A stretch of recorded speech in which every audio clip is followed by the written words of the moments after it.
As parents, we've been taking our kids to the doctor since they were like 2 days old, right?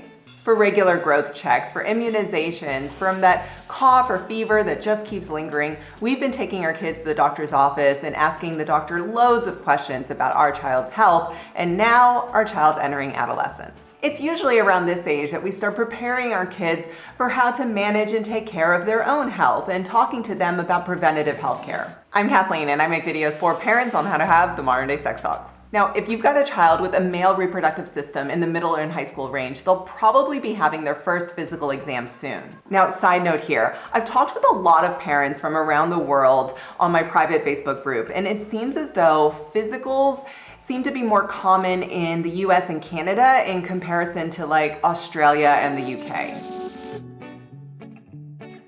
Take a moment to explain to your child the difference between preventative checkups and symptomatic checkups. You can say something to the effect of, since you were a baby, I've been taking you to the doctor's office for mainly 2 reasons: preventative care and symptomatic care. Preventative care means that you go to the doctor's office when you're feeling well, and the healthcare provider checks your eyes, ears, mouth, nose, stomach, and lungs to ensure all is healthy and that nothing is of concern that could potentially cause health issues down the road. Knowing that, what do you think symptomatic care means? Yep, it means when you are showing signs of illness or pain in your body and you go to the doctors for a diagnosis. Now you're in the adolescent age range and are currently or will be going through puberty. You'll begin to have yearly physical exams that are considered preventative health care and include examining your genitals, talking about puberty changes, and discussing your sexual health. Taking care of your genitals and your reproductive system is very important starting now and continuing throughout your adult life. As an adolescent with a male reproductive system, here's what you can expect at the physical exam. The physician will check your vitals, and then they'll check all the body parts that they've been checking regularly since you were an infant. They'll then ask to check your genitals, and of course,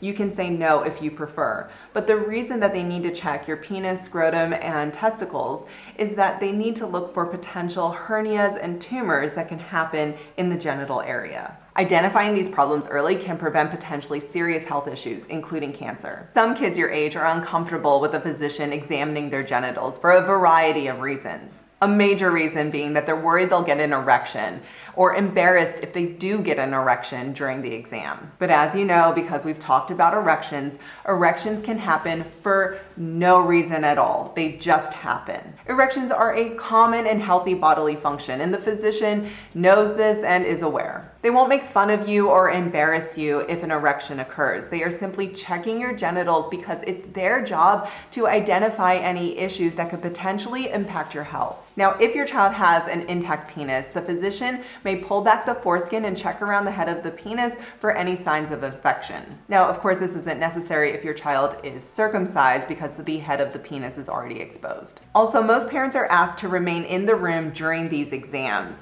Please check the laws in your state or country regarding when parents can be asked to leave the room.